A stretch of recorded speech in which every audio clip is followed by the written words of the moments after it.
বাংলাদেশের বাইরে পৃথিবীর বিভিন্ন প্রান্তে যেখান থেকে চ্যানেলে দেখছেন, আপনাদের সকলকে সাদর আমন্ত্রণ তৃতীয় মাত্রা দেখবার জন্য। কথা বলবার জন্য আমার আজকের অতিথি বাইপাস আছেন জাহাঙ্গীরনগর বিশ্ববিদ্যালয়ের আন্তর্জাতিক সম্পর্ক বিভাগের শিক্ষক প্রফেসর ডক্টর তারেক শামসুর রহমান, এবং আমার ডানে রয়েছেন প্রাক্তন কূটনীতিক রাষ্ট্রদূত এম শফিউল্লাহ, এবং তিনি মধ্যপ্রাচ্য সহ পৃথিবীর বিভিন্ন দেশে বাংলাদেশের রাষ্ট্রদূত এবং কূটনীতিকের দায়িত্ব পালন করেছেন। স্বাগত আপনাদের দুজনকে স্টুডিওতে।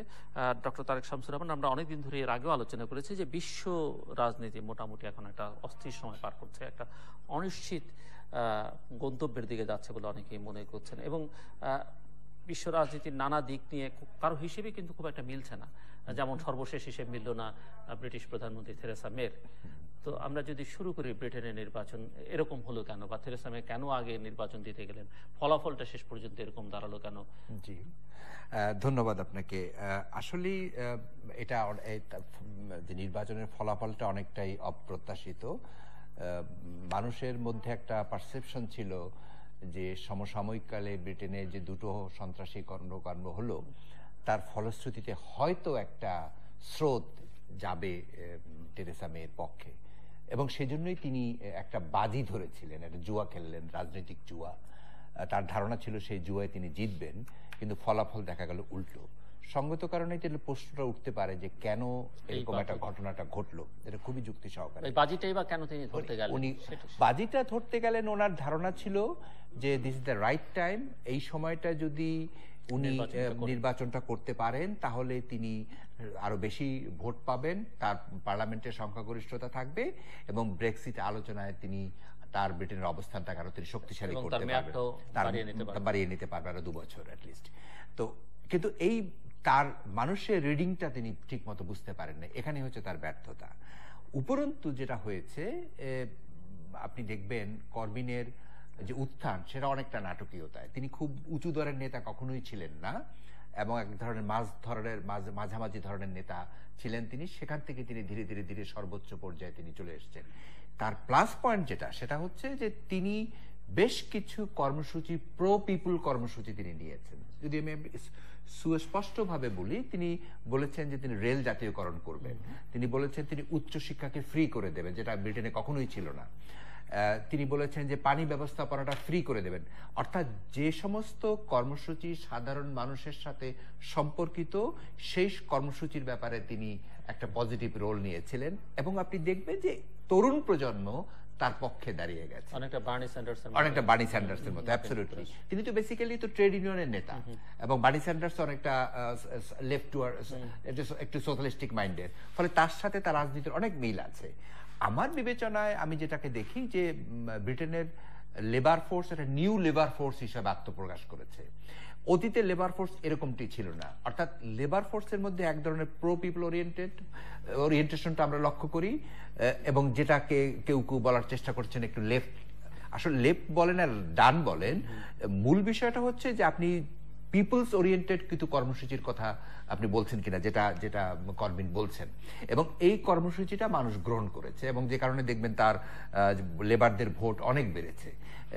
লেবাররা সরকার গঠন করতে পারেনি, হয়তো সেই পরিস্থিতি ছিল না, বাট লেবাররা যে একটা ফ্যাক্টর হয়ে দাঁড়িয়েছে এটা করবিন প্রমাণ করলেন। 70% বেশি ভোটার তরুণ, আমি সেটা বলছি লেবারদের পক্ষে, এবং তাদের পার্টিসিপেশন গতবারের চাইতে বেশি ছিল এবার ভোটে।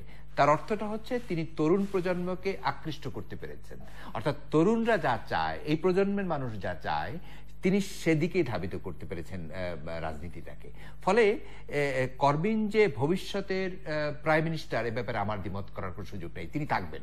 মানে এই নির্বাচনের মধ্যে দিয়ে যেটা হয় অনেক সময়, যেটা আমরা দেখি ব্রিটেনের রাজনীতিতে, আমি পার্লামেন্টের ব্যাপারটা হচ্ছে, ধরেন আমার ধারণা পার্লামেন্টটা টিকবে এই কারণে, কারণ থেরেসা মে যেভাবেই হোক তিনি চেষ্টা করবেন তার যে ন্যূনতম 326টি সিট পাওয়ার কথা সেটা এনশিওর করতে। এখন তিনি পাচ্ছেন 328টি, তার হলো 318টি প্লাস 10টি হচ্ছে ডিউপির, ফলে কোন রকমের 328টি সিট তিনি পেয়েছেন। কিন্তু এটা হচ্ছে এটা করে তিনি তার ক্ষমতাটাকে টিকিয়ে রাখলেন বটে, কিন্তু ব্রিটেনের ভবিষ্যৎকে তিনি এটা প্রশ্নের মুখে রেখে দিলেন। অর্থাৎ এখন ডিউপি তাকে চাপে রেখে তার চরম দক্ষিণপন্থী যে সিদ্ধান্তগুলো, নীতিগুলো, সেই নীতিগুলো এখন বাস্তবায়ন করবেন, এবং টেরেসা মের বিকল্প কিছু নেই, এবং টেরেসা মে এটা মানতে বাধ্য হবেন। তবে এখানে সেই সাথে আরেকটা সম্ভাবনাও কিন্তু আছে, খোদ কনজারভেটিভদের মধ্যে তার বিরুদ্ধে এক ধরনের বিরুদ্ধচারণ আমি লক্ষ্য করেছি। এমনও হতে পারে তিনি নেতৃত্বের প্রশ্নে মুখোমুখি হতে পারেন, তার নেতৃত্ব নিয়ে প্রশ্ন ছুটতে পারে কনজারভেটিভ নেতৃত্বের কেউ কেউ। ইতিমধ্যে আমি দেখেছি যে আমি কিছু পরাজিত প্রার্থীদের দেখলাম যে তারা বক্তব্য রাখছেন, যদিও বলছেন যে টেরেসা মের প্রতি তাদের আস্থা আছে, কিন্তু তাদের মনের মধ্যে যে একটা কষ্ট সেটা প্রকাশ। আমি সেটা দেখেছি, এবং সেই জন্যই আমি আপনাকে বললাম যে নেক্সট পার্টি কনফারেন্সে হয়তো তার নেতৃত্ব তিনি একটা বড় ধরনের ঝুঁকির মুখে থাকতে পারেন। কেউ কেউ কথা বলেছেন যে বিভিন্ন অঞ্চলের মানুষের চাওয়া কি সেটি নেতৃত্ব বুঝতে পারেনি। ওনার নামটা মেনশন করেনি, কিন্তু বলেছে যে কনজারভেটিভ পার্টির নেতৃত্ব আসলে বুঝতে পারে একদম আকাঙ্ক্ষাটা মানুষের। আমি সেটাই বলছি, একদম সত্য কথা, প্রার্থীরাই বলেছেন, এবং সেটাই সত্য কথা। অর্থাৎ মানে মানুষের কাছে যাওয়ার জন্য যে নীতি গ্রহণ করাটা দরকার ছিল টেরেসা মে সেটা করতে পারেননি, তিনি বুঝতে পারেননি। এই সুযোগটা নিয়েছে লেবাররা পিপল ওরিয়েন্টেড কর্মসূচি দিয়েছে, মানুষের আস্থা অর্জন করেছে। ব্রেক্সিট প্রক্রিয়াকে এখন দুটো জিনিস এখানে আছে। Brexit very interesting. প্রথম কথা হচ্ছে যে ব্রেক্সিট ইজ অলরেডি ব্রিটেন বেরিয়ে গেছে, অলরেডি ব্রিটেন অ্যাপ্লাই করেছে, গণভোটে পাস হয়েছে। ব্রেক্সিট নিয়ে আলোচনার আর কোনো সুযোগ নেই। অর্থাৎ এটাকে সেকেন্ড একটি রেফারেন্ডাম আপনি করবেন, যদিও ফারাজ বলেছে একটা সেকেন্ড রেফারেন্ডামের কথা, কিন্তু সেকেন্ড রেফারেন্ডামের সম্ভাবনা কম। আচ্ছা, এখন যেটা দাঁড়ালো, ব্রেক্সিট আলোচনায় ব্রিটেনের স্বার্থ আপনি কি করে রক্ষা করবেন। এখানে দুটো জিনিস খুব গুরুত্বপূর্ণ। একটি হচ্ছে ব্রিটেনকে ইউরোপিয়ান ইউনিয়নের সাথে আলোচনায় $112 বিলিয়ন তাকে পে করতে হবে ব্রিটেনকে। এটাকে তারা বলছে ডাইভোর্স বিল। অর্থাৎ ব্রিটেন যখন এখন ইউরোপিয়ান ইউনিয়ন থেকে বেরিয়ে গেল, এর পেনাল্টি হিসেবে ব্রিটেনকে এখন $112 বিলিয়ন পে করতে হবে। এটা একটা কাজটি কিন্তু খুব সহজ নয়, এবং এটা তারা পার্লামেন্টে পাস করাতে হবে, এবং লেবার পার্টির মুখোমুখি হতে হবে। এটা কাজটা সহজ নয়, এক নাম্বার। দ্বিতীয় নাম্বার হচ্ছে ব্রিটেনকে এখন প্রায় 600 থেকে 700 চুক্তি স্বাক্ষর করতে হবে ইউরোপিয়ান ইউনিয়নভুক্ত 27টি দেশের সাথে বিভিন্ন সেক্টরে। এই চুক্তিগুলো নিয়েও প্রশ্ন আছে, কারণ আপনি জার্মানির সাথে যে চুক্তি করবেন, আপনি লিথুনিয়ার সাথে সেরকম চুক্তি আপনি করতে পারবেন না। ফলে বিভিন্ন ধরনের চুক্তি এবং এক দেশের সাথে এক দেশের নেচার, বিষয়টা অত সহজ নয়, এবং একটা বড় ধরনের সংকটের মধ্যে টেরেসা মে যে থাকবেন আগামী দিনগুলো অস্বীকার করা যাবে না। 2019 সালের 20 মার্চের মধ্যে আপনার এই যে ডায়ালগ, এই যে এটা শেষ করতে হবে ইউরোপিয়ান ইউনিয়নের সাথে। ফলে আপনি যতই আস্থাশীল হন না কেন, বিষয়টা কিন্তু খুব অত সহজ নয়। তাকে যথেষ্ট ভোগ পোহাতে হবে আগামী দিনগুলোতে। অ্যাম্বাসেডর মামসুফুল্লাহ। হ্যাঁ, এটা নিতান্ত আপনারা বলেছেন যে এটা একটা পলিটিক্যাল গ্যাম্বল উনি করেছেন মিড টার্ম ইলেকশন দিয়ে। ব্রিটেনের সোসাইটি স্টেবল সোসাইটি, আমাদের মতো খুব হাইপারবোলেটিভ সোসাইটি না। তো এখন এই ইলেকশনে যে কেন ইলেকশনে গেলেন, সেটা মানে দুটো জিনিস আছে। একটা হলো যে যখন ক্যামেরুন প্রাইম মিনিস্টার ছিলেন, উনি পার্টি লিডার হিসাবে উনি ইলেকশন করেছেন, উনি প্রাইম মিনিস্টার হয়েছেন। গণভোটে উনি হেরে গেলেন, সেজন্য উনি রিজাইন করলেন। টেরেসা মে না করলেও পারতেন, কিন্তু উনি করেছেন এর জন্য একটা প্রিন্সিপাল যে উনি চেয়েছেন ইউরোপিয়ান ইউনিয়ন থাকতে, কিন্তু 52% ব্রিটিশ তারা চায়নি। নীতিগতভাবে উনি দেখেছেন এটা তো তার মতের বিরুদ্ধে জনগণ, সুতরাং সেই জন্য রিজাইন করলো। It's a great honour for a politician to respect opinion of the people, that lies beauty of the democracy করলেন। টেরেসা মে 6 বছর ছিলেন হোম মিনিস্টার ছিলেন, হোম সেক্রেটারি ছিলেন। তো উনি পার্লামেন্টারি পার্টির ইলেকশনে কিন্তু উনি প্রাইম মিনিস্টার হয়েছেন। So she did not become prime minister per say, the leader of the conservative party. তো এই একটা উইকনেসকে উনি ঢাকা দেওয়ার জন্য উনি ইলেকশনে দিয়েছেন যে উনি যেন আরো আগামী 4 বছর 5 বছর উনি ইলেক্টেড প্রাইম মিনিস্টার থাকতে পারেন। দ্বিতীয়ত হলো যে ইউরোপিয়ান ইউনিয়নের সাথে 2 বছর পর্যন্ত নেগোশিয়েট করতে হবে। আপনি যেটা বললেন, অসংখ্য ইমপ্লিকেশন এর মধ্যে আছে, চুক্তি হবে, নানা ধরনের পেনাল্টি ক্লজ আছে, নানা ধরনের কিছু আছে। সুতরাং উনি মনে করেছেন যে এটা আউট অফ স্ট্রেংথ থেকে উনি নেগোশিয়েট করবেন। জনগণ আমার পিছনে আছে, ম্যান্ডেট আছে, ওভারওয়েলমিং ম্যান্ডেট আমার পিছনে আছে, জনগণ চাচ্ছে সে, আমি সেই হিসাবে ওদের মুখপাত্র হিসেবে আমি নেগোশিয়েট করতে আসছি টেবিলে, এটা। কিন্তু সেই গ্যাম্বলটা ওনার হয়নি, কারণ ব্রিটিশ তখন দেখা যাচ্ছে 52% ভোট দিয়েছে ইউরোপিয়ান ইউনিয়ন ত্যাগ করার জন্য, কিন্তু 48% ভোট দিয়েছে ইউরোপিয়ান থাকার জন্য। Margin is very slim. সুতরাং আমরা তো ওই ভোটের পরে দেখলাম যে যারা ভোট দিয়েছেন তারাও অবাক হয়েছেন যে আমরা কি করলাম। অনেকে রিগ্রেট করেছে এই জন্য যে আমরা তো বোধহয় ভুলে করে ফেললাম, তাই না? সেই তো এখন দুটোই ওনার কোনোটাই ওনার হয়নি। হাং পার্লামেন্ট হয়েছে, যেটা আপনি বলেছেন, এবং যেটা ডেমোক্রেটিক ইউনিয়নিস্ট পার্টি আয়ারল্যান্ডের ওদের সাথে উনি, ওটা minor party coalition, minority government উনি করেছেন। এবং যেটা আমরা দেখতে পাচ্ছি, উনি এখন পর্যন্ত ক্যাবিনেট ফর্ম করতে পারেননি, এবং সিনিয়র নেতা অনেকে পদত্যাগ করেছেন। এবং এর মধ্যে যে সবচেয়ে আবার আরো একটা জিনিস নতুন, যদিও ব্রিটেন অনেক বছর থেকে টেররিস্ট সাথে তারা ফাইট করেছে, আইআরের সাথে দীর্ঘদিন থেকে ফাইট করেছে ওরা, সেই হিসাবে ওদের এক্সপার্টিজ অনেক অনেক বেশি। আপনি দেখেন লন্ডন ব্রিজের ঘটনায় 8 মিনিটের মাথায় পুলিশ চলে আসছে, এসে তিনজন সাসপেক্টকে তারা শুট করেছে। তারপর এফিসিয়েন্সি অনেক অনেক বেশি। সো এই একটা নতুন এলিমেন্ট আজকে আসছে ইলেকশন আগেই, যে দুটো হামলা হলো, জঙ্গি হামলা হলো। তো এটা কিন্তু ম্যানচেস্টার এবং লন্ডন ব্রিজ, এবং এটা যে আরো যে সামনে হবে না এটা বলা যাচ্ছে না, কারণ তো এটা একটা নতুন সমস্যা ওনার জন্য আছে। যেটা হবে যে নেগোশিয়েট করতে গেলে, যে জার্মান চ্যান্সেলর বলেছেন যে আমরা আর অপেক্ষা করবো না, negotiation should start from now, would like to waste our time. এবং ইউরোপের তো শক্ত পজিশন আছে, বিশেষ ফ্রান্সের যে নতুন নেতৃত্ব আসছে, এই নেতৃত্ব কিন্তু অত্যন্ত সুদূর প্রসারী এবং অত্যন্ত, এবং পার্লামেন্টে মেজরিটি পেয়ে যাচ্ছেন। Europe is much stronger position vis a vis British. তো নেগোসিয়েশনে যদি থেরেসা মে যদি ভালো করতে না পারেন, তখন দেখা যাবে যে ব্রিটেন একটা ইলেকশনে হয়ে যেতে পারে, হয়তো ওরা তো একটা মাইনরিটি গভর্নমেন্ট।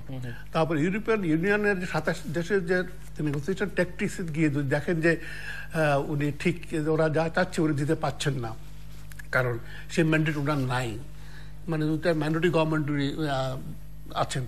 সুতরাং হয়তো দেখা যাবে, হয়তো এটা আমাদের পক্ষে বলা মুশকিল এখন। এবং এটা কিন্তু ওনার বডি ল্যাঙ্গুয়েজ বা আমি ওনার কথাবার্তা যেটা মনে হচ্ছে যে উনি মানে কিছুটা নার্ভাস, এবং কিছুটা ইলেকশনের ফলাফলের পরে, কারণ নার্ভাস তো বটেই, অবভিয়াসলি, কারণ যেখানে অনেক সময় আছে অনেকে পরাজিত হলেও না স্পোর্টিংলি নিতে পারেন, কিন্তু উনি নিতে পেরেছেন বলে মনে হয়। ইলেকশন আগে যে মেজরিটি গভর্নমেন্ট ছিল, ইলেকশন পরে মাইনরিটি গভর্নমেন্ট হয়ে গেল, এবং সেটা ওনার সিদ্ধান্তের কারণে, সেজন্য এখন বলা যায় না। এটা অবশ্য ব্রিটিশ ব্যাপারে আমার কোনো এক্সপার্টিজ নাই ইলেকশন সম্বন্ধে। তবে ওখানে একটা জিনিস একটু আছে, একটু শেয়ার করি, যে সেটা হচ্ছে যে ব্রিটিশ পার্লামেন্টে ব্রিটিশ একটা ল আছে, সেই লটা হচ্ছে ফিক্সড টার্ম পার্লামেন্ট অ্যাক্ট 2011। এই আইন অনুযায়ী একটা পার্লামেন্টের বয়স 5 বছর। এখন আপনি যদি পরিবর্তন করতে চান, মানে এর আগে যদি পার্লামেন্টকে সময়টা যদি কমিয়ে আনতে চান, তাহলে 2/3 মেজরিটি লাগবে। লাস্টবারে যখন উনি ইলেকশনের ডাক দিলেন 2017-তে যে ইলেকশনটা হলো, এটা কিন্তু হওয়ার কথা ছিল 2020 সালে, কিন্তু 2017 সালে করা হলো 2/3 মেজরিটির নিয়ে, এবং লেবার পার্টি তখন সমর্থন জানিয়েছিল। এখন যদি আরেকটা নির্বাচন করতে হয়, তাহলে প্রশ্ন হচ্ছে দুটো, একটা হচ্ছে কনজারভেটিভরা রাজি হবেন কিনা, 1 নাম্বার, কারণ তারা হেরে যেতে পারেন, এক। দ্বিতীয়ত হচ্ছে লেবার পার্টির অবস্থানটা কি হবে। সঙ্গত কারণে লেবাররা চাইবে, কিন্তু লিবডেম আছে, তারপরে আপনার স্কটিশ ন্যাশনালিস্ট পার্টি আছে, তারা এটা চাইবে কিনা। খারাপ করেছে। আমার ধারণা হয়তো এই গভর্নমেন্টটা কিছুদিন চলবে, এবং যদি থেরেসা মে সমর্থন নিশ্চিত করতে না পারেন এবং ব্রেক্সিট আলোচনায় তার যদি কোনো ভালো ফলাফল আমরা দেখতে না পারি, তখন সঙ্গত কারণে লেবারদের চাপের মুখে তিনি নির্বাচনটা দিতে পারবেন। তবে সেটা আমার ধারণা এবছর হবে না, হয়তো আগামী বছর আমরা দেখতে পারি। তবে একটা জিনিস তিনি খুব পজিটিভ, তিনি এখন যাচ্ছেন ফ্রান্সে, সম্ভবত কাল পরশুর মধ্যে তিনি যাচ্ছেন ফ্রান্সের নতুন প্রেসিডেন্টের সাথে কথা বলার জন্য। এর মধ্যে দিয়ে একটা ডায়ালগ ওপেন হলো যে কি করে ব্রেক্সিট আলোচনাটাকে তিনি এগিয়ে নিয়ে যাবেন। তবে সামনের দিনগুলো তার জন্য ভালো, এটা বলাই যায় কঠিন। আমরা একটু মধ্যপ্রাচ্যের দিকে তাকাই। কি পরিস্থিতি মনে হচ্ছে মধ্যপ্রাচ্যে? কি একটি যুদ্ধ অনিবার্য?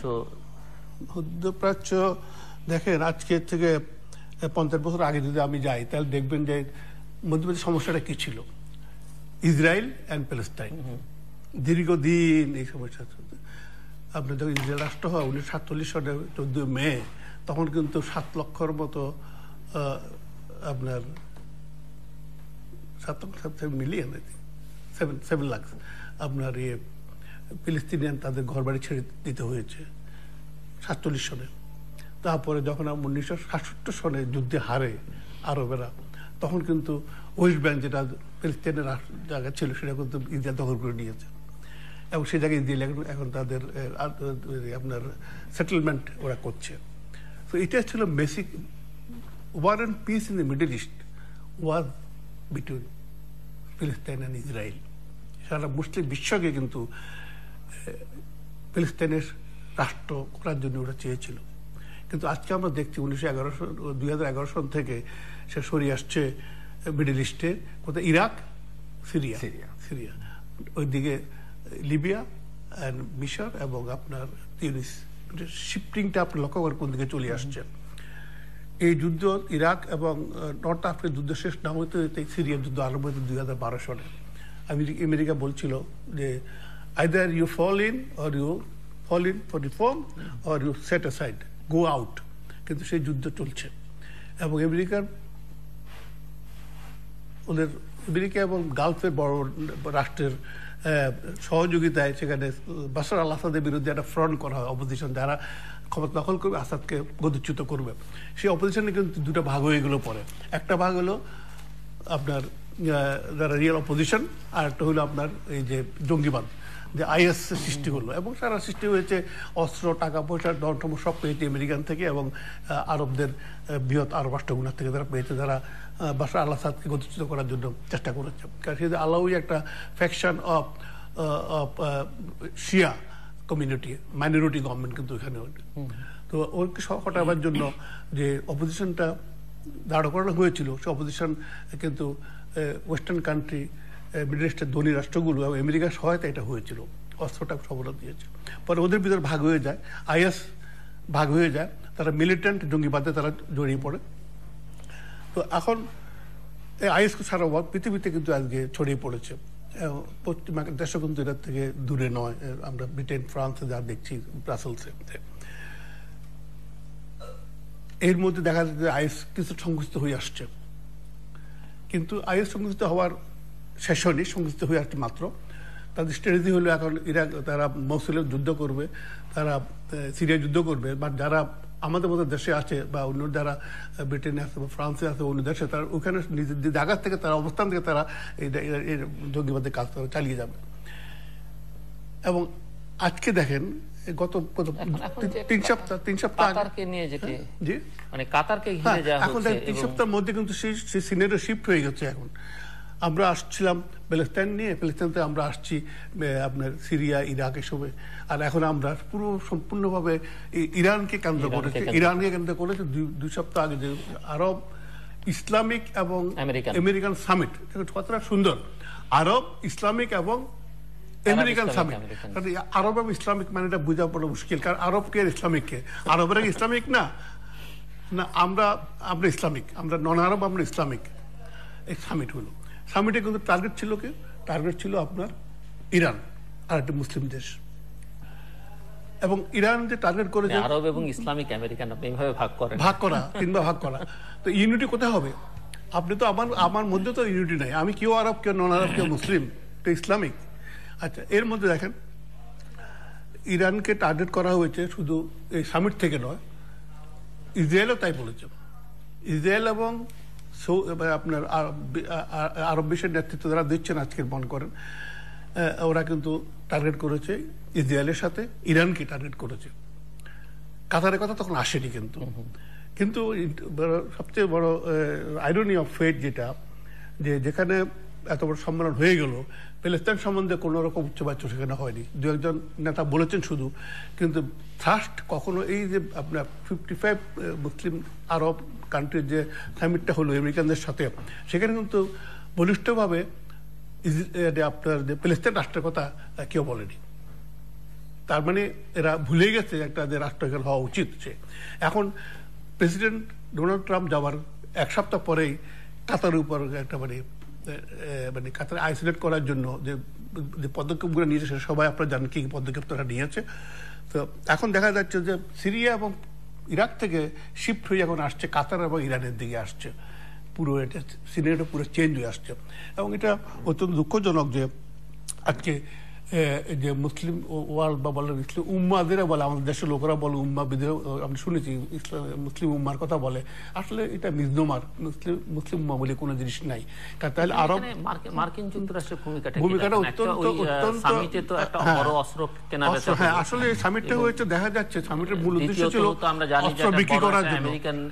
মিলিটারি বেজ আছে কাতারে, তো আপনার $1 বিলিয়ন খরচ করে পুরো না, মার্কিন যুক্তরাষ্ট্রের বড় প্রভাব সামিটটা তো ওদের জন্য হয়েছে, অস্ত্র বিক্রি করার জন্য। পরে কথা বলছেন কাতার ইস্যুতে, কাতারে সৌদি আরব সহ 8টি দেশের, হ্যাঁ, যে কাতারকে আপনার যে বলা হচ্ছে তারা আপনার ইয়ে করছে। কাতার সম্বন্ধে কিন্তু ট্রাম্পের বক্তৃতা ছিল, নাম বলেনি, কিন্তু বলছে যে যারা টেরর ফাইন্যান্সিং করছে ওদেরকে সহায়তা করতে হবে। হ্যাঁ, এবং টুইটার করেছে সে যে আমি যে ভিজিট করলাম তার ফল এখন আমি দেখতে পাচ্ছি। মানে কাতার ইজ মানে সাসপেক্টেড যে তারা মিশরে ইসলাম ব্রাদারহুডকে যারা সাহায্য করছে, যে আপনার হামাস যারা ইসরায়েলের যে আধিপত্যবাদকে রেজিস্ট করছে তাদেরকে ফাইন্যান্স করছে। তারপরে ইরানের সাথে কাতার বন্ধুত্ব সম্পন্ন করেছে, বন্ধুত্ব হিসাবে তাদের গ্রহণ করেছে, এবং তাদের সাথে তাদের সবচেয়ে বেশি ক্ষেত্রে বিশেষ করে পররাষ্ট্রনীতির ক্ষেত্রে অনেকখানি মিল ওদের মধ্যে আছে।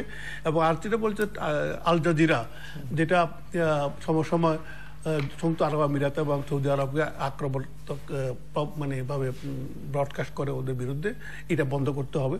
তো এখন দেখা যাচ্ছে যে আপনার যে পুরো জিনিসটা সিনারিও চলে আসছে আপনার অন্যভাবে। ইরাক, কাতার একটা ছোট কান্ট্রি, তার পাশেই এখানে আঞ্চলিক আধিপত্যের মানে প্রশ্নটা এখন এসে গেছে। বড় দেশ এবং ছোট দেশ, পাশের ছোট দেশের যে যাতে সার্বভৌমত্ব কতটুকু সে অ্যাক্সেস করতে পারবে, তার পররাষ্ট্রনীতির ক্ষেত্রে তাকে একটা সীমারেখার ভিতর থাকতে, অলিখিত সীমারেখার ভিতর থাকতে হবে। এই জিনিসটা সামনে এখন এসে গেছে যে কাতারের ছোট দেশ, তার যে কিছু কিছু পদক্ষেপ যেটা আছে, যেমন ধরেন বাহরাইনের সাথে কাতারের যে সমস্যা ছিল, দীর্ঘদিনের সমস্যা ছিল, দুটোই আপনার গ্যাস সমৃদ্ধ দেশ, পাশাপাশি দেশ, ওদের সমুদ্রের সীমানা কোথায় কতটুকু হবে এ নিয়ে ওদের ভিতরে অনেক দীর্ঘদিনের সমস্যা ছিল। সেখানে বাহরাইন কিন্তু অত্যন্ত ভালোভাবেই সৌদিকে তারা কনভিন্স করেছে এবং সৌদির সাথে অ্যালাইনমেন্ট তার হয়ে গেছে। কাতার তখন দেখতে তার যে সম্পদ রক্ষা করার জন্য, তার সার্বভৌমত্ব রক্ষা করার জন্য সে তখন অ্যালাইনমেন্ট করে সাদ্দাম হোসেনের সাথে, যেটা হয় ছোট দেশ। যেমন আমি উদাহরণ বলতে পারি, বাংলাদেশ এবং নেপাল বা আমরা যারা আছি এখানে, ভারতের সাথে আমাদের সম্পর্ক আছে সবারই, কিন্তু অনেকে আমরা চেষ্টা করছি চীনের সাথে আমাদের সম্পর্ক করার জন্য। সেখানে কিন্তু ভারত দেখা গেছে অনেক নাকশ হয়েছে। ইদানিংকালে যেটা বাংলাদেশ দুটো সাবমেরিন কিনেছে চায়নার থেকে, এ নিয়ে ভারত অত্যন্ত উষ্মা দেখিয়েছে, এবং আমাদের জলের হিসেবে আমরা ঠিক পাচ্ছি না অনেকটা এইসব কারণে আর কি। তো তেমনিভাবে বড় রাষ্ট্রের সাথে ছোট রাষ্ট্র যখন থাকে তখন কিন্তু এই সমস্যাটা দেখা দেয়। তারা চায় না যে ছোট রাষ্ট্রগুলো তাদের সভরেনিটি পুরোপুরিভাবে এক্সারসাইজ করুক, পররাষ্ট্রনীতির ক্ষেত্রে তারা তাদের নিজস্ব পথে যাবে, তার একটা লিমিট আছে, লিমিটের বাইরে যেন না যায়। তো এটা একটা সমস্যা, কারণ এখন দেখা যাচ্ছে রাইভেলরি বিটুইন সৌদি আরব এবং ইরান ভিতরে যে রাইভেলরি আছে, একটা নেতৃত্ব দিচ্ছে আপনার শিয়া গোষ্ঠীগুলোর, রাষ্ট্রগুলোর, সম্প্রদায়গুলোর ইরান, আর এদিকে সৌদি আরবের নেতৃত্ব দিচ্ছেন আমরা সুন্নিদের। তো এ নিয়ে যে এখন কাতার দেখা যাচ্ছে যে একদিকে ইসলামিক রিপাবলিক অফ ইরান আর এদিকে ইসলামিক কান্ট্রি আপনার সৌদি আরব নেতৃত্বে যারা আছেন, দেশগুলো আছেন, এদের ভিতরে মধ্যখানে পড়ছে কাতার। কাতার যেহেতু তার নিজস্ব স্বার্থে সে কয়টা কাজ করেছে, সে প্রথম এখানে $1 বিলিয়ন খরচ করে আমেরিকানদের একটা এয়ারবেস করে দিয়েছে কাতারে, টার্কিকে একটা মিলিটারি বেস করে দিয়েছে, তারপরে আল জাজিরার মতো একটা শক্তিশালী একটা গণমাধ্যম সৃষ্টি করেছে, যেটা আরব দেশে কোনো কান্ট্রি করতে পারেনি, ওরাই করেছে। কিন্তু যেটা আজকে সারা বিশ্বে কিন্তু বিবিসি CNN এর পরে কিন্তু আল জাজিরা মানুষ বিশ্বের সব দেশে কিন্তু দেখে। তাদের তো এবং তাদের দিকে ইসলাম ব্রাদারহুডের সাথে তাদের সম্পর্ক আছে বলা হয়, হামাসের সাথে সম্পর্ক আছে বলা হয়। তো এখন এই যে তাদের যে পররাষ্ট্র নীতির ক্ষেত্রে বা আঞ্চলিক নীতির ক্ষেত্রে তাদের একটা যে ভিন্ন মত আছে, সেটা কিন্তু অন্য শেখডম বা কিং যারা বলেন তারা জিনিসটা ওদের মনে করেন স্বার্থের বিরুদ্ধে ওরা যাচ্ছে। সেই জন্য আজকে জিনিসটা এখানে আসছে বলে মনে হচ্ছে। আমি কাতার সাথে সৌদি আরবের দ্বন্দ্বের কতগুলো দিক আমার কাছে মনে হয়েছে। একটা দিক হচ্ছে যে কাতারের বিরুদ্ধে একটা অভিযোগ সৌদি আরব করেছে, সেটা যে কাতার তথাকথিত সন্ত্রাসী সংগঠন ইসলামিক ব্রাদারহুড, হামাস এবং হিজবুল্লাহকে সমর্থন করছে, সুতরাং কাতারকে এক ধরনের পানিশমেন্ট দিতে হবে। আমার কাছে যেটা মনে হয় যে আমি একটু স্টাডি করে দেখেছি, এর পেছনে একটা রাজনৈতিক স্বার্থ কাজ করে। রাজনৈতিক স্বার্থটা হচ্ছে এই যে ইসলামিক বিশ্বে সৌদি আরবের, আমরা সবাই জানি যে সৌদি আরবে দুটো মসজিদ আছে, মসজিদ নাবাবি, মসজিদ হারাম বোধহয় সম্ভবত, তার জিম্মাদার হচ্ছেন সৌদি রাজা। এবং তার অর্থ হচ্ছে মুসলিম বিশ্বের একক নেতৃত্বের দাবিদার সৌদি আরব। তার অর্থ আছে, তার বিশালত্ব আছে, এবং এই বিশালত্ব দিয়ে সৌদি আরব তার মুসলিম বিশ্বকে নেতৃত্ব দিয়ে আসছে। কিন্তু দেখা গেল পৃথিবীর অনেক মুসলিম দেশ আছে যাদের সৌদির সাহায্য সহযোগিতার প্রয়োজন ছিল, কিন্তু সৌদি আরব তাদের সহযোগিতা করেনি। ফলে একটা ছোট্ট দেশ কাতার দেখা গেল যে ধীরে ধীরে তার অর্থনৈতিক সমৃদ্ধতার কারণে একটা মুসলিম বিশ্বে একটা শক্তিশালী পক্ষ হিসেবে দাঁড়িয়ে গেছে। এবং এখানেই হচ্ছে দ্বন্দ্বটা শুরু। এবং আপনি যদি খেয়াল করেন আপনি দেখবেন যে এই যে প্রথমবার সৌদি আরবের সাথে কাতারের যে দ্বন্দ্ব হলো তা তেমনটি নয়, বরং এর আগেও একবার 1992 সালে, একবার 2002 সালে, একবার 2014 সালে একই ঘটনা ঘটেছে এবং কাতার থেকে রাষ্ট্রদূত প্রত্যাহার করে নেওয়া হয়েছে। এবারও এমনটি ঘটল। এর সাথে যে যুক্তি আছে যেটা বলছিলাম যে এটা কর্তৃত্ব প্রমাণ নেওয়া, আমি স্টাডি করে দেখেছি যে হামাসের ক্ষেত্রে অভিযোগ করা হয় যে হামাসকে কাতার প্রমোট করে। ঘটনাটা হচ্ছে এই যে হামাসের সাথে ইসরায়েলের যে দ্বন্দ্ব, এবং ইসরায়েল যখন গাজা, হামাসটা আপনি জানেন যে ফিলিস্তিনের হামাসটা কন্ট্রোল করে হলো, গাজা নিয়ন্ত্রণ করে হামাস। যখন গাজা যখন ইসরায়েলি হামলায় ধ্বংস হয়ে গেল, গাজার পুনর্গঠন এগিয়ে আসেনি, এগিয়ে এসেছিল কাতার। এবং শুধু তাই নয়, হামাসের নেতৃবৃন্দ যখন উৎখাত হলেন গাজা থেকে, তখন শেল্টার দিয়েছিলেন কাতার। ইসলামিক ব্রাদারহুডের ব্যাপারে একটা প্রশ্ন আছে। ইসলামিক ব্রাদারহুড হলো মানে যখন মুরসি নির্বাচিত হলেন আরব বসন্তের পর, মুরসি ছিলেন বেসিক্যালি ইসলামিক ব্রাদারহুডের নতুন প্রজন্মের প্রতিনিধি। কিন্তু দেখা গেল সৌদি আরব প্রমোট করছে, সমর্থন করছে ফিল্ড মার্শাল সিসিকে, কাতার তখন সমর্থন করছে ইসলামিক ব্রাদারহুডকে। ফলে এখানে কিন্তু এক ধরনের দ্বন্দ্ব, পরস্পর দ্বন্দ্ব রয়ে গেছে। আমি যদি আরো স্পেসিফিকলি আপনাকে বলি, মুসলিম বিশ্বের, গরিব মুসলিম বিশ্বের দেশগুলোতে কাতার এক ধরনের মেডিয়েটেড রোল প্লে করে, যেটা সৌদি আরব করার কথা ছিল, সৌদি আরব সেটা করেনি। এক্সাম্পল আমি আপনাকে দেই, সুদান এবং সাদের মধ্যে যে দ্বন্দ্ব, মেডিয়েট করেছে কাতার। আমি যদি আপনি এক্সাম্পল দিই, দারফুরের কনফ্লিক্টে, সুদানের দারফুরের কনফ্লিক্টে মেডিয়েট করেছে কাতার। আমি যদি জিবুতি ইরিত্রিয়ার যে দ্বন্দ্ব, এটারও মেডিয়েট করেছে কাতার, সৌদি আরব করেনি। এবং সর্বশেষ যে তালেবান, আপনি জানেন তালেবানদের একটাই অফিস আছে আউটসাইড আফগানিস্তান, সেটা হচ্ছে দোহায়। ফলে এদেরকে এক ধরনের প্যাট্রোনাইজ বলি আর এদেরকে এক ধরনের মেডিয়েটর বলি, এই কাজটা করে কাতার তার অবস্থানকে শক্তিশালী করেছে। ফলে কাতারের প্রতি এক ধরনের ক্ষোভ, এক ধরনের চ্যালেঞ্জ সৌদি আরব রাজবংশ মনে করতো যে হয়তো মুসলিম বিশ্বের নেতৃত্ব একসময় চলে যাবে। আপনাকে আরো একটা কথা বলি, 2012 সালে যে পরিসংখ্যান আমি পাই, 100টি দেশকে কাতার 524 মিলিয়ন পাউন্ড সাহায্য দিয়েছে। কেন? বিকজ এই দেশগুলো, গরিব দেশগুলো, এমডিজি মিলেনিয়াম ডেভেলপমেন্ট গোলস অর্জনে সাহায্য করবে। ফলে কাতারের অর্থনৈতিক ভিত্তি অত স্ট্রং, তাদের প্রচুর একমাত্র আপনি জানেন যে এলএনজি জ্বালানি সেক্টরের সবচেয়ে বড় বিশাল তাদের, এবং একটা বিশাল গ্যাস ক্ষেত্র তারা ভাগাভাগি করছে ইরানের সাথে, এটা সৌদি আরবের কাছে পছন্দ নয়। আরেকটা কথা বলি, এই যে জ্বালানির কথা, যে গ্যাসের কথাটা বললাম, ইভেন কি বাংলাদেশও 2013 সালে একটা চুক্তি স্বাক্ষর করেছে কাতারের সাথে যে আমরা এলএনজি পাবো কাতার থেকে।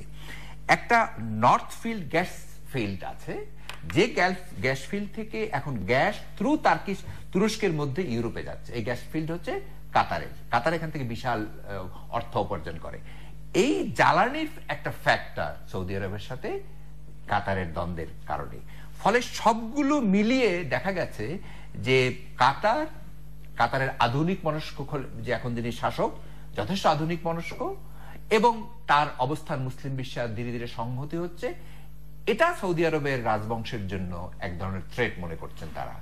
এবং সর্বশেষ যে ঘটনাটা ঘটেছে, কাতারের সাথে ইরানের এক ধরনের, যেটাকে বলা যেতে পারে এক ধরনের সংহতি, এক ধরনের সমঝোতা হয়েছে। এবং যখন রুহানি দ্বিতীয়বারের মতো প্রেসিডেন্ট নির্বাচিত হলেন, খলিফা তাকে সমর্থন করে তাকে কনগ্রেচুলেট করেছেন, এই বিষয়টি কিন্তু এর ভালো চোখে দেখেনি।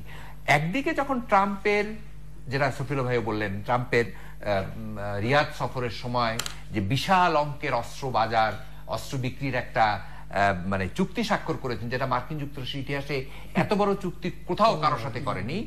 এই অস্ত্র চুক্তির কারণে একটা ছোট্ট দেশ কাতার তার অতীত অভিজ্ঞতা থেকে সে যে এক ধরনের হুমকির মুখে থাকবে, এটা কিন্তু অস্বীকার করা যায় না।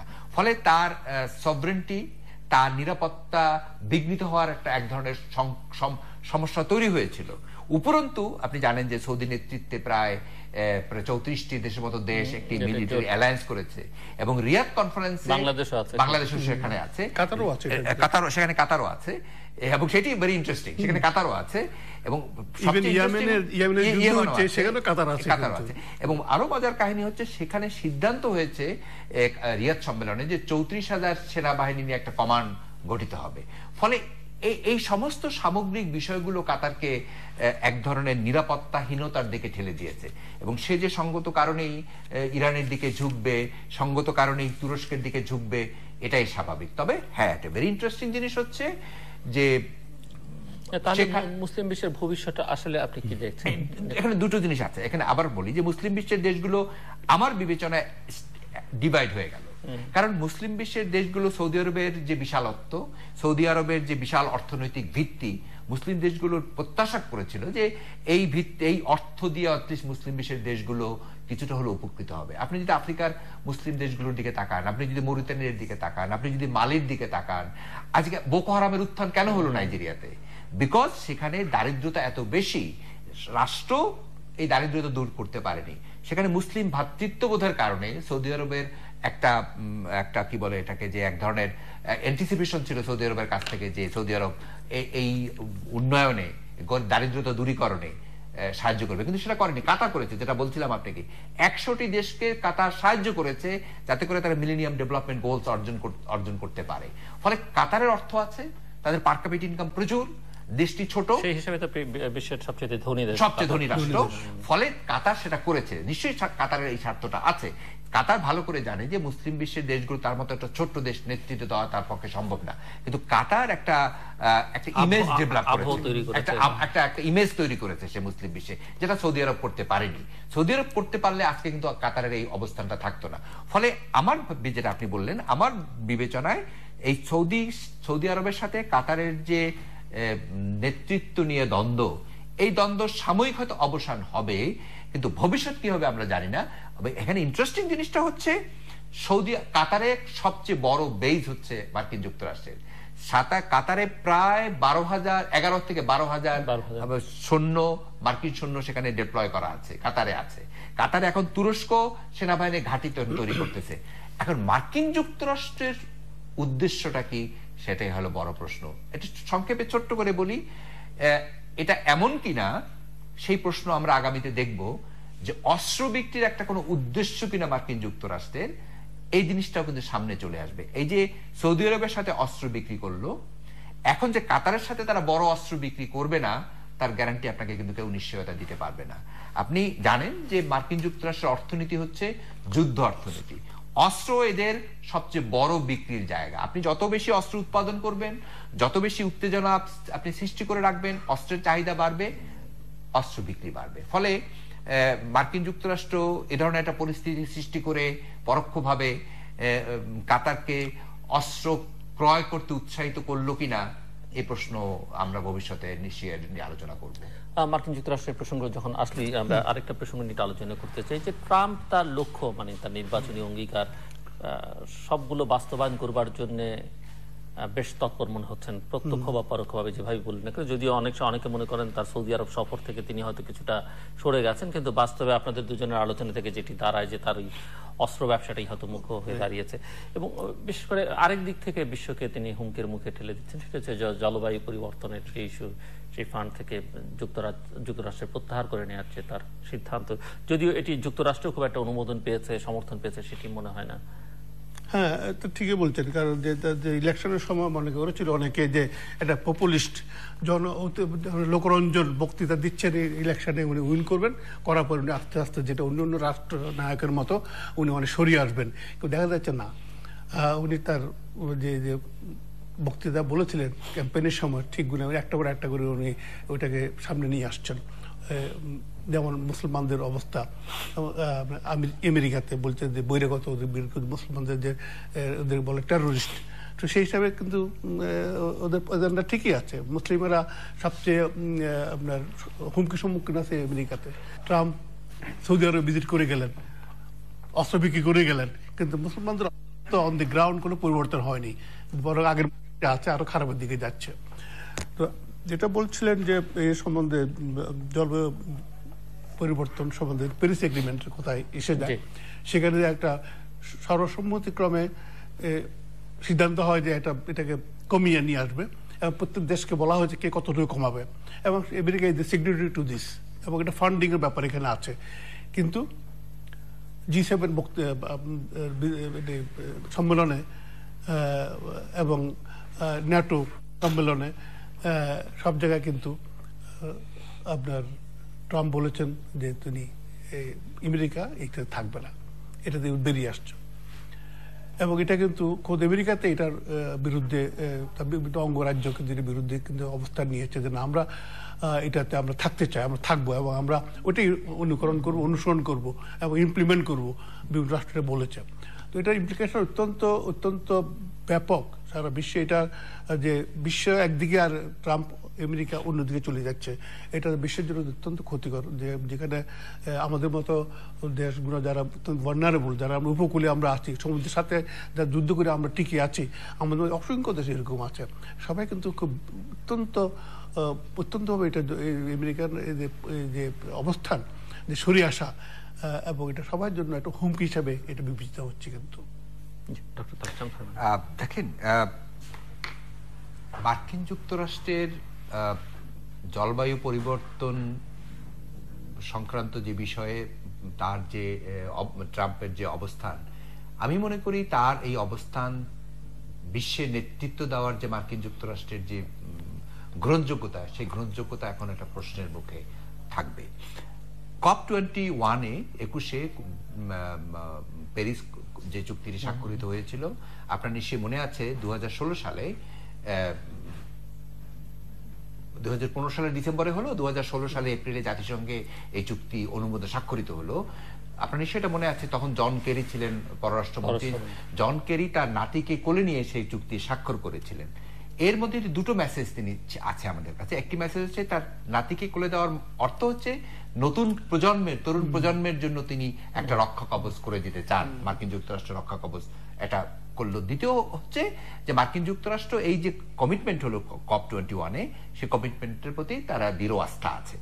কিন্তু এখন নতুন গভর্নমেন্ট এসে ট্রাম্প এসেই বললেন তিনি এটা মানেন না, এবং তিনি যেখানে হোল বিশ্বের সায়েন্টিস্টরা বলছেন যে এটা হলো বাস্তবতা, যে বিশ্বের উষ্ণ হচ্ছে, বিশ্বের জলবায়ু পরিবর্তনের ফলে বিশ্বের পরিবর্তন আসছে, অ্যান্টার্কটিকায় বরফ গলে যাচ্ছে, সাগর পানি বাড়ছে, এটা হলো বাস্তবতা। সারা বিজ্ঞানীরা এটা বলছেন, কিন্তু ট্রাম্প বলছেন তিনি এটা মানেন না, তিনি এটা বিশ্বাস করেন না।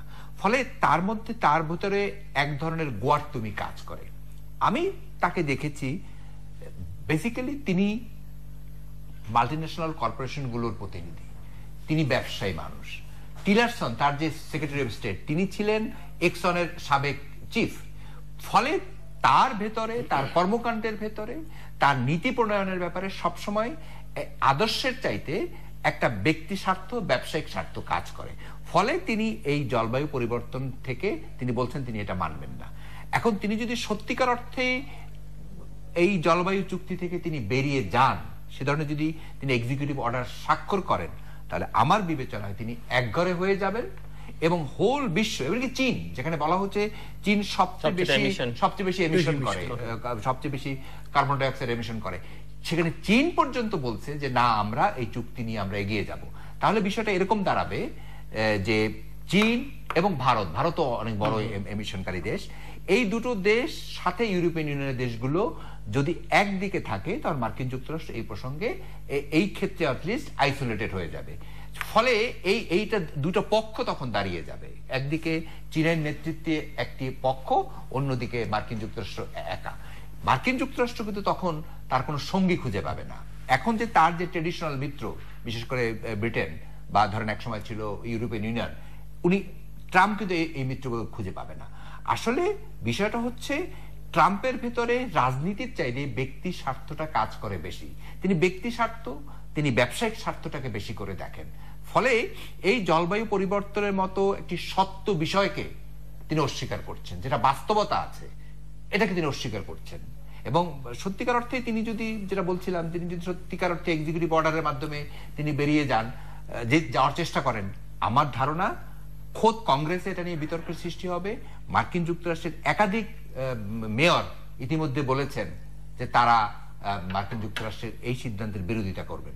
ফলে বিষয়টি অত সহজ বলে আমার কাছে মনে হয় না। তার মধ্যে তিনি যদি এটা করেনও, একটা বড় ধরনের জটিলতার মুখে তিনি পড়বেন ভবিষ্যতে।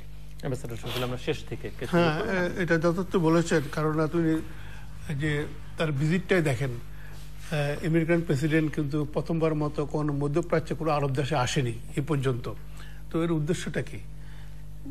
উনি যে লবির থেকে উনি প্রেসিডেন্ট হয়েছেন, যারা তার পিছনে আছে, মানে এখনো বোঝা যাচ্ছে যে দিন দিন পরিষ্কার হয়ে আসছে যে উনি একটা লবিস্ট গ্রুপের প্রেসিডেন্ট উনি হয়েছেন। তাকে হোয়াইট হাউস দেওয়া হয়েছে, এয়ারফোর্স প্লেন 1 দেওয়া হয়েছে কিছু বেসিক স্বার্থ সামনে নিয়ে আসার জন্য ওই গোষ্ঠীর। তো সেই জন্য উনি অস্ত্র কিনবে কে? অস্ত্র কেনার মতো সামর্থ্য কার আছে আজকে? বিলিয়ন বিলিয়ন ডলার খরচ কে করবে? ইউরোপ করবে? ইউরোপে নাই। কে আছে? একমাত্র মিডল ইস্ট, যারা তেল গ্যাস দিয়ে বেশি তারাই কিনবে। সেই জন্য ইট ওয়াজ সো ক্যালিবার্ড যে তার প্রথম ভিজিটটা করা হলো সৌদি আরবে, এবং সেই অস্ত্র বিক্রির নামে সেখানে কিন্তু অত্যন্ত 55 মুসলিম কান্ট্রিকে নিয়ে আসা হলো। এটা ফাসাদ তৈরি করা হলো এখানে, এটা জাস্ট ফাসাদ অস্ত্র বিক্রি করার জন্য। এর কারণ হলো কি, অলরেডি ওয়াশিংটনে কংগ্রেসের হিয়ারিং হচ্ছে তার বিরুদ্ধে, সিনেট ইন্টেলিজেন্স কমিটি তার বিরুদ্ধে হিয়ারিং হচ্ছে, এবং তার FBI এবং উচ্চপদস্থ অনেকে রিজাইন করেছে, তারা তার বিরুদ্ধে সাক্ষ্য দিচ্ছে এখন। সুতরাং লবি গ্রুপ যারা জানে যে কতদিন সে প্রেসিডেন্ট থাকবে এবং তার ইফেক্টিভনেস কতদিন থাকবে, তার আগেই আমরা আমাদের অস্ত্রটা আমরা বিক্রি করে ফেলি। সেই জন্য তাকে একমাত্র মিডল ইস্টে পাঠালো অস্ত্র বিক্রি করার জন্য, এবং সাকসেসফুল হি ডিড ইট। কারণ আমরা তো বসে আছি এখানে ডলার নিয়ে আমেরিকার সাথে সম্পর্ক উন্নয়ন করার জন্য বিভিন্ন রকম উদ্দেশ্যে। যেখানে আমি আগে বলছিলাম, যেখানে থ্রাস্ট ছিল মিডল ইস্টের war and peace on hangs on one issue, Palestine issue, সেখানে এটা আজ ব্যাক বার্নারে চলে গেছে, মানে ভুলে যাচ্ছে এটা আস্তে আস্তে। তারপরে একটা মুসলিম রাষ্ট্রগুলো যে ছিল, যারা ইসরায়েলকে সমকক্ষ ছিল, মিশর ছিল, ইরাক ছিল, ধ্বংস করে দেওয়া হয়েছে, সিরিয়া ছিল, তাকে ধ্বংস করে দেওয়া হয়েছে। ধ্বংস করার পরে এখন আসছে কথা ইরানকে ধরার জন্য আসছে, আর শক্তিশালী দেশ ইরানের সাথে আছে কাতার, মধ্যখানে পড়াতে তাই কাতার উপরে যে খড়গস্ত নেমে আসছে। মূল কথাটা হলেই যে আমেরিকানদের যে আজকে প্রেসিডেন্ট যিনি আছেন, তিনি কিন্তু বিশ্ব নেতৃত্ব দেওয়ার মতো উপযুক্ত লোক নন, এবং আমেরিকা দিন দিন পিছনে ফিরে যাচ্ছে আজকে বিশ্ব নেতৃত্ব থেকে, যদি তিনি নেতৃত্বে থাকেন। মানে আমার বক্তব্য সেটাই যে মার্কিন যুক্তরাষ্ট্রের কাছে বিশ্ব অনেক কিছু প্রত্যাশা করে। বড় অর্থনীতির দেশ, বিশ্বের নেতৃত্ব দেওয়ার ক্ষমতা মার্কিন যুক্তরাষ্ট্র রাখে, কিন্তু মার্কিন যুক্তরাষ্ট্র নিশ্চয়ই এমন কিছু কাজ করা উচিত না, মার্কিন প্রেসিডেন্টের এমন কোনো কাজ করা উচিত না যা তাকে বিতর্কিত করবে, সব বিশ্বকে একটা ঝুঁকির মুখে ঠেলে দেবে। জলবায়ু চুক্তি নিয়ে আমরা কথা বলেছি, এটা ঝুঁকির মুখে ঠেলে দিতে পারে। মধ্যপ্রাচ্যের সংকটের সৃষ্টি হয়েছে, এর উদ্যোক্তা মার্কিন যুক্তরাষ্ট্র। মার্কিন যুক্তরাষ্ট্র এখানে মেডিয়েট করতে পারে, কিন্তু মার্কিন যুক্তরাষ্ট্র যেখানে অস্ত্রবিক্তির উদ্দেশ্য নিয়ে যায়, সেটা এই সংকটকে আরো গভীরতর করবে। ফলে আমরা চাই একটি সুস্থ বসবাসযোগ্য পৃথিবী, যেটা আমি আবার রেফার করি সেই জন কেরির তার নাতনিকে কোলে নিয়ে যাওয়ার সেই স্মৃতি। তার সে এই ছোট্ট বাচ্চাটাকে কোলে নিয়ে তিনি প্রমাণ করতে চেয়েছিলেন যিনি নতুন প্রজন্মকে মার্কিন যুক্তরাষ্ট্র একটা বসবাসযোগ্য পৃথিবী করে দিতে চায়। এখন জলবায়ু চুক্তি যদি তিনি ফিরে যান, তাহলে এটা একটা ঝুঁকির মুখে থাকবে বিশ্ব। অনেক ধন্যবাদ অ্যাম্বাসেডর মোহাম্মদ শফিউল্লাহ এবং ডক্টর তারেক শামসুর রহমান। দর্শক, আমরা কথা বলছিলাম বিশ্ব পরিস্থিতি নিয়ে, এবং এটি খুব একটা সুখকর যে সামনের দিনগুলো হবে না সেটি মোটামুটি ভাবে স্পষ্ট, এবং একটা অনিশ্চয়তার মধ্যে, এবং অনিশ্চয়তাটা আসলে বড় অস্বস্তির কারণ যে কারোর জন্য। এবং এরকম একটা জায়গায় দাঁড়িয়ে বাংলাদেশের মতো একটি দেশের আসলে তার নিজের ঘরটাকে সুদৃঢ় করা খুবই জরুরি, সেটি অর্থনৈতিকভাবে, রাজনৈতিকভাবে, সব দিক থেকে। কারণ এই সব প্রসঙ্গে আমরা যেগুলো জলবায়ুর পরিবর্তনের কথা বলি, মধ্যপ্রাচ্যের অস্থিরতার কথা বলি, কিংবা ব্রিটেনের অনিশ্চয়তার কথা বলি, সবগুলি কিন্তু নানাভাবে বাংলাদেশ সঙ্গে সম্পর্কিত, বাংলাদেশকে নানাভাবে স্পর্শ করতে পারে। কাজে আমাদের অর্থনীতিকে শক্তিশালী, নিরাপদ রাখবার জন্য আমাদের রাজনীতিকে আরো সুশৃঙ্খল, আরো স্থিতির দিকে নিয়ে যেতে হবে, স্থিতাবস্থার দিকে নিয়ে যেতে হবে, এবং অর্থনীতিকে আরো সুদৃঢ় করবার দিকে মনোযোগটা দিতে হবে। দর্শক, আমাদের সঙ্গে থাকবার জন্য অসংখ্য ধন্যবাদ, আপনাদের সবার জন্য শুভকামনা। ইজ অলরেডি ব্রিটেন বেরিয়ে গেছে, অলরেডি ব্রিটেন অ্যাপ্লাই করেছে, গণভোটে পাস হয়েছে। ব্রেক্সিট নিয়ে আলোচনার আর কোনো সুযোগ নেই, অর্থাৎ এটাকে সেকেন্ড একটি রেফারেন্ডাম আপনি করবেন, যদিও ফারাজ বলেছে একটা সেকেন্ড রেফারেন্ডামের কথা, কিন্তু সেকেন্ড রেফারেন্ডামের সম্ভাবনা কম। আচ্ছা, এখন যেটা দাঁড়ালো, ব্রেক্সিট আলোচনায় ব্রিটেনের স্বার্থ আপনি কি করে রক্ষা করবেন। এখানে দুটো জিনিস খুব গুরুত্বপূর্ণ। একটি হচ্ছে ব্রিটেনকে ইউরোপিয়ান ইউনিয়নের সাথে আলোচনায় $112 বিলিয়ন তাকে পে করতে হবে ব্রিটেনকে। এটাকে তারা বলছে ডাইভোর্স বিল, অর্থাৎ ব্রিটেন যখন এখন ইউরোপিয়ান ইউনিয়ন থেকে বেরিয়ে গেল, এর পেনাল্টি হিসেবে ব্রিটেনকে এখন $112 বিলিয়ন পে করতে হবে। এটা হলো একটা দিক। কাজটি কিন্তু খুব সহজ নয়, এবং এটা তারা পার্লামেন্টে পাস করাতে হবে এবং লেবার পার্টির মুখোমুখি হতে হবে। এটা কাজটি সহজ নয়, এক নাম্বার। দ্বিতীয় নাম্বার হচ্ছে ব্রিটেনকে এখন প্রায় 600 থেকে 700 চুক্তি স্বাক্ষর করতে হবে ইউরোপিয়ান ইউনিয়নভুক্ত 27টি দেশের সাথে বিভিন্ন সেক্টরে। এই চুক্তিগুলো নিয়েও প্রশ্ন আছে, কারণ আপনি জার্মানির সাথে যে চুক্তি করবেন, আপনি লিথুনিয়ার সাথে সেরকম চুক্তি আপনি করতে পারবেন না। ফলে বিভিন্ন ধরনের চুক্তি এবং এক দেশের সাথে এক দেশের নেচার, বিষয়টা অত সহজ নয়, এবং একটা বড় ধরনের সংকটের মধ্যে টেরেসা মে যে থাকবেন আগামী দিনগুলো অস্বীকার করা যাবে না। 2019 সালের 20 মার্চের মধ্যে আপনার এই যে ডায়ালগ, এই যে এটা শেষ করতে হবে ইউরোপিয়ান ইউনিয়নের সাথে।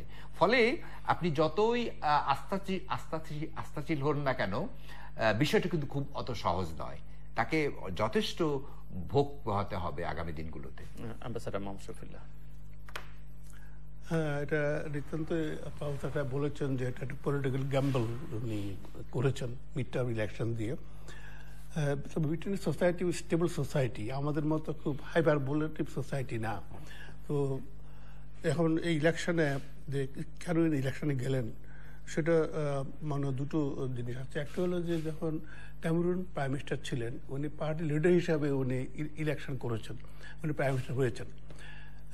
গণভোটে উনি হেরে গেলেন, সেজন্য উনি রিজাইন করলেন। টেরেসা মে না করলেও পারতেন, কিন্তু উনি করেছেন এর জন্য as a matter of principal, যে উনি চেয়েছেন ইউরোপিয়ান ইউনিয়ন থাকতে, কিন্তু 52% ব্রিটিশ তারা চায়নি।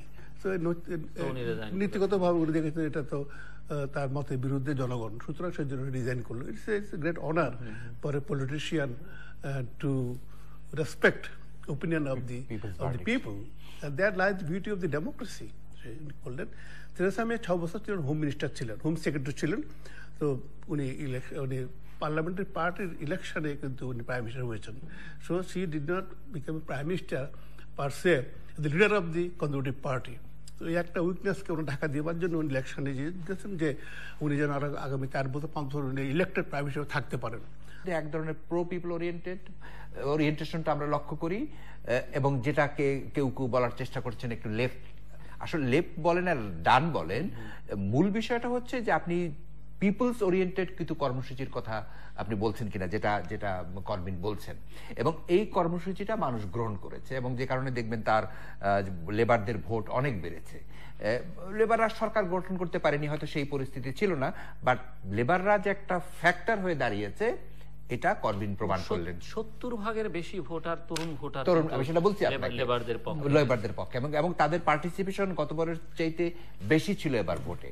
তার অর্থটা হচ্ছে তিনি তরুণ প্রজন্মকে আকৃষ্ট করতে পেরেছেন, অর্থাৎ তরুণরা যা চায়, এই প্রজন্মের মানুষ যা চায়, তিনি সেদিকেই ধাবিত করতে পেরেছেন রাজনীতিটাকে। ফলে করবিন যে ভবিষ্যতের প্রাইম মিনিস্টার, এ ব্যাপারে আমার দ্বিমত করার কোনো সুযোগ নেই, তিনি থাকবেন। মানে এই নির্বাচনের মধ্যে দিয়ে যেটা হয় অনেক সময়, যেটা আমরা দেখি ব্রিটেনের রাজনীতিতে, আমি পার্লামেন্টের ব্যাপারটা হচ্ছে, ধরেন আমার ধারণা পার্লামেন্টটা টিকবে এই কারণে, কারণ টেরেসা মে যেভাবেই হোক তিনি চেষ্টা করবেন তার যে ন্যূনতম 326টি সিট পাওয়ার কথা সেটা এনশিওর করতে। এখন তিনি পাচ্ছেন 328টি, তার হলো 318টি প্লাস 10টি হচ্ছে ডিউপির, ফলে কোন রকমের 328টি সিট তিনি পেয়েছেন। কিন্তু এটা হচ্ছে তার, এটা করে তিনি তার ক্ষমতাটাকে টিকিয়ে রাখলেন বটে, কিন্তু ব্রিটেনের ভবিষ্যৎকে তিনি এটা প্রশ্নের মুখে রেখে দিলেন। অর্থাৎ এখন ডিউপি তাকে চাপে রেখে তার চরম দক্ষিণপন্থী যে সিদ্ধান্তগুলো, নীতিগুলো, সেই নীতিগুলো এখন বাস্তবায়ন করবেন, এবং টেরেসা মের বিকল্প কিছু নেই, এবং টেরেসা মে এটা মানতে বাধ্য হবেন। তবে এখানে সেই সাথে আরেকটা সম্ভাবনাও কিন্তু আছে, খোদ কনজারভেটিভদের মধ্যে তার বিরুদ্ধে এক ধরনের বিরুদ্ধচারণ আমি লক্ষ্য করেছি। এমনও হতে পারে তিনি নেতৃত্বের প্রশ্নে মুখোমুখি হতে পারেন, তার নেতৃত্ব নিয়ে প্রশ্ন ছুটতে পারে কনজারভেটিভ নেতৃত্বের কেউ কেউ। ইতিমধ্যে আমি দেখেছি যে আমি কিছু পরাজিত প্রার্থীদের দেখলাম তারা বক্তব্য রাখছেন, যদিও বলছেন যে টেরেসা মের প্রতি তাদের আস্থা আছে, কিন্তু তাদের মনের মধ্যে যে একটা কষ্ট সেটা প্রকাশ। আমি সেটা দেখেছি, এবং সেই জন্যই আমি আপনাকে বললাম যে নেক্সট পার্টি কনফারেন্সে হয়তো তার নেতৃত্ব তিনি একটা বড় ধরনের ঝুঁকির মুখে থাকতে পারেন। এবং কেউ কেউ কথা বলেছেন যে বিভিন্ন অঞ্চলের মানুষের চাওয়া কি সেটি নেতৃত্ব বুঝতে পারেনি, ওনার নামটা মেনশন করেনি, কিন্তু বলেছে যে কনজারভেটিভ পার্টির নেতৃত্ব আসলে বুঝতে পারে একদম আকাঙ্ক্ষাটা মানুষের। আমি সেটাই বলছি, একদম সত্য কথা, প্রার্থীরাই বলেছেন, এবং সেটাই সত্য কথা। অর্থাৎ মানে মানুষের কাছে যাওয়ার জন্য যে নীতি গ্রহণ করাটা দরকার ছিল টেরেসা মে সেটা করতে পারেননি, তিনি বুঝতে পারেননি। এই সুযোগটা নিয়েছে লেবাররা পিপল ওরিয়েন্টেড কর্মসূচি দিয়েছে, মানুষের আস্থা অর্জন করেছে। ব্রেক্সিট প্রক্রিয়াকে এখন দুটো জিনিস এখানে আছে। Brexit very interesting. প্রথম কথা হচ্ছে যে ব্রেক্সিট বাংলাদেশের বাইরে পৃথিবীর বিভিন্ন প্রান্তে যে যেখান থেকে চ্যানেলে দেখছেন, আপনাদের সকলকে সাদর আমন্ত্রণ তৃতীয় মাত্রা দেখবার জন্য, কথা বলবার জন্য আমার আজকের অতিথি বায়পাস আছেন জাহাঙ্গীরনগর বিশ্ববিদ্যালয়ের আন্তর্জাতিক সম্পর্ক বিভাগের শিক্ষক প্রফেসর ডক্টর তারেক শামসুর রহমান, এবং আমার ডানের রয়েছেন প্রাক্তন কূটনীতিক রাষ্ট্রদূত এম শফিউল্লাহ, এবং তিনি মধ্যপ্রাচ্য সহ পৃথিবীর বিভিন্ন দেশে বাংলাদেশের রাষ্ট্রদূত এবং কূটনীতিকের দায়িত্ব পালন করেছেন। স্বাগত আপনাদের দুজনকে স্টুডিওতে। ডক্টর তারেক শামসুর রহমান, আমরা অনেকদিন ধরে এর আগেও আলোচনা করেছি যে বিশ্ব রাজনীতি মোটামুটি এখন একটা অস্থির সময় পার করছে, একটা অনিশ্চিত গন্তব্যের দিকে যাচ্ছে বলে অনেকেই মনে করছেন, এবং বিশ্ব রাজনীতির নানা দিক নিয়ে কারো হিসেবে কিন্তু খুব একটা মিলছে না। যেমন সর্বশেষ হিসেব মিলল না ব্রিটিশ প্রধানমন্ত্রী থেরেসা মের। তো আমরা যদি শুরু করি, ব্রিটেনের নির্বাচন এরকম হলো কেন, বা থেরেসা মে কেন আগে নির্বাচন দিতে গেলেন, ফলাফলটা শেষ পর্যন্ত এরকম দাঁড়ালো কেন? জি, ধন্যবাদ আপনাকে। আসলে এটা যে নির্বাচনের ফলাফলটা অনেকটাই অপ্রত্যাশিত। মানুষের মধ্যে একটা পারসেপশন ছিল যে সমসাময়িককালে ব্রিটেনে যে দুটো সন্ত্রাসী কর্মকাণ্ড হলো, তার ফলশ্রুতিতে হয়তো একটা স্রোত যাবে টেরেসা মের পক্ষে, এবং সেজন্যই তিনি একটা বাজি ধরেছিলেন, একটা জুয়া খেললেন, রাজনৈতিক জুয়া। তার ধারণা ছিল সেই জুয়ায় তিনি জিতবেন, কিন্তু ফলাফল দেখা গেল উল্টো। সঙ্গত কারণে প্রশ্নটা উঠতে পারে যে কেন এরকম একটা ঘটনাটা ঘটলো। এটা খুবই যুক্তি সহকারে। বাজিটাই বা কেন তিনি ধরতে গেলেন? উনি বাজিটা ধরতে গেলেন, ওনার ধারণা ছিল যে this is the right time, এই সময়টা যদি উনি নির্বাচনটা করতে পারেন তাহলে তিনি আরো বেশি ভোট পাবেন, তার পার্লামেন্টের সংখ্যাগরিষ্ঠতা থাকবে এবং ব্রেক্সিট আলোচনায় তিনি তার ব্রিটেনের অবস্থানটাকে আরো তিনি শক্তিশালী করতে পারবেন, বাড়িয়ে নিতে পারবে আরো 2 বছর অ্যাটলিস্ট। তো কিন্তু এই তার মানুষের রিডিংটা তিনি ঠিক মতো বুঝতে পারেন না, এখানে হচ্ছে তার ব্যর্থতা। উপরন্তু যেটা হয়েছে আপনি দেখবেন করবিনের যে উত্থান সেটা অনেকটা নাটকীয়তায়, তিনি খুব উঁচু দরের নেতা কখনোই ছিলেন না এবং এক ধরনের মাঝামাঝি ধরনের নেতা ছিলেন তিনি, সেখান থেকে তিনি ধীরে ধীরে ধীরে সর্বোচ্চ পর্যায়ে তিনি চলে এসেছেন। তার প্লাস পয়েন্ট সেটা হচ্ছে যে তিনি বেশ কিছু কর্মসূচি প্রো পিপুল কর্মসূচি তিনি নিয়েছেন। যদি আমি সুস্পষ্টভাবে বলি, তিনি বলেছেন যে তিনি রেল জাতীয়করণ করবেন, তিনি বলেছেন তিনি উচ্চশিক্ষাকে ফ্রি করে দেবেন, যেটা ব্রিটেনে কখনোই ছিল না। তিনি বলেছেন যে পানি ব্যবস্থাপনাটা ফ্রি করে দেবেন। অর্থাৎ যে সমস্ত কর্মসূচি সাধারণ মানুষের সাথে সম্পর্কিত সেই কর্মসূচির ব্যাপারে তিনি একটা পজিটিভ রোল নিয়েছিলেন এবং আপনি দেখবেন যে তরুণ প্রজন্ম তার পক্ষে দাঁড়িয়ে গেছে, অনেকটা বার্নি স্যান্ডার্সের মতো। অ্যাবসলিউটলি, তিনি তো বেসিক্যালি তো ট্রেড ইউনিয়নের নেতা এবং বার্নি স্যান্ডার্স অনেকটা লেফট টুয়ার্ড, একটু সোশ্যালিস্টিক মাইন্ডের, ফলে তার সাথে তার রাজনীতির অনেক মিল আছে। আমার বিবেচনায় আমি যেটাকে দেখি যে ব্রিটেনের লেবার ফোর্স একটা নিউ লেবার ফোর্স হিসেবে আত্মপ্রকাশ করেছে। অতীতে লেবার ফোর্স এরকমটি ছিল না, অর্থাৎ লেবার ফোর্সের মধ্যে। দ্বিতীয়ত হলো যে ইউরোপিয়ান ইউনিয়নের সাথে 2 বছর পর্যন্ত নেগোশিয়েট করতে হবে। আপনি যেটা বললেন অসংখ্য ইমপ্লিকেশন এর মধ্যে আছে, চুক্তি হবে, নানা ধরনের পেনাল্টি ক্লজ আছে, নানা ধরনের কিছু আছে।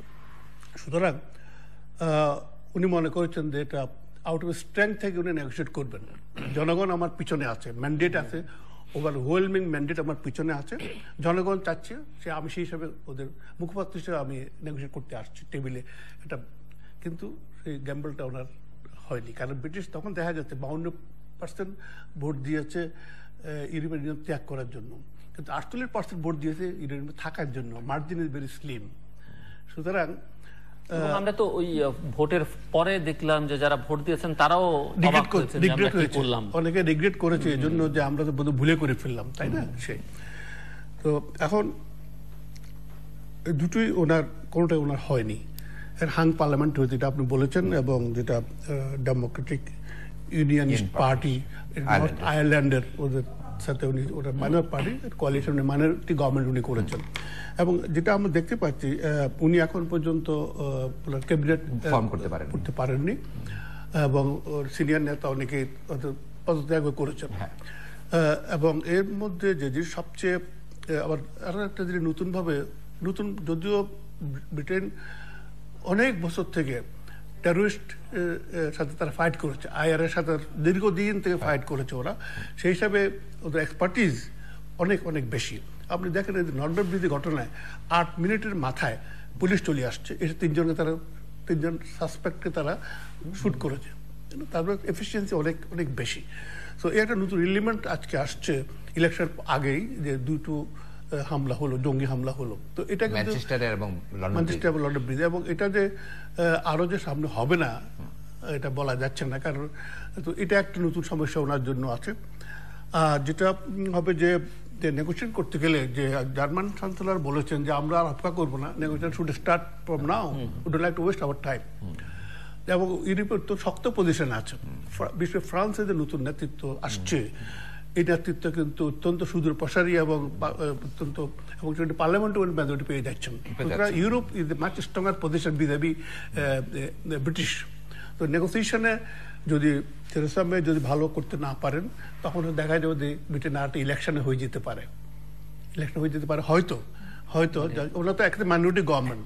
তারপর ইউরোপিয়ান ইউনিয়নের যে 27 দেশের যে নেগোসিয়েশন ট্যাকটিক্স গিয়ে যদি দেখেন যে উনি ঠিক ওরা যা চাচ্ছে উনি দিতে পারছেন না, কারণ সেই ম্যান্ডেট ওনার নাই, মানে মাইনরিটি গভর্নমেন্ট আছেন।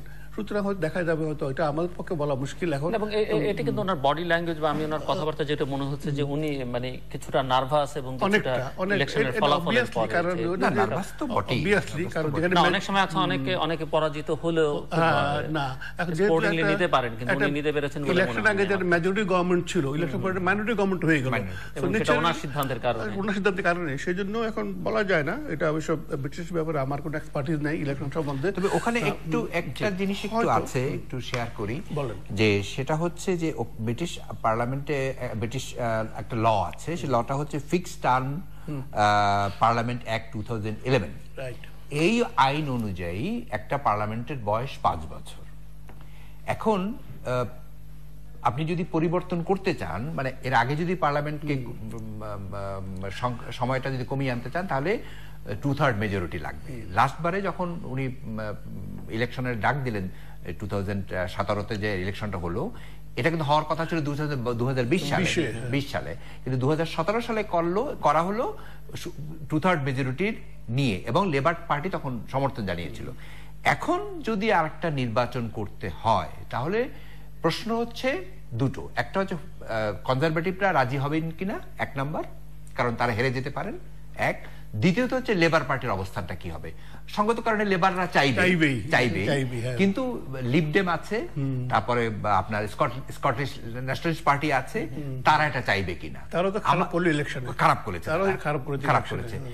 আমার ধারণা হয়তো এই গভর্নমেন্টটা কিছুদিন চলবে, এবং যদি টেরেসা মে সমর্থন নিশ্চিত করতে না পারেন এবং ব্রেক্সিট আলোচনায় তার যদি কোনো ভালো ফলাফল আমরা দেখতে না পারি, তখন সঙ্গত কারণে লেবারদের চাপের মুখে তিনি নির্বাচনটা দিতে পারবেন। তবে সেটা আমার ধারণা এবছর হবে না, হয়তো আগামী বছর আমরা দেখতে পারি।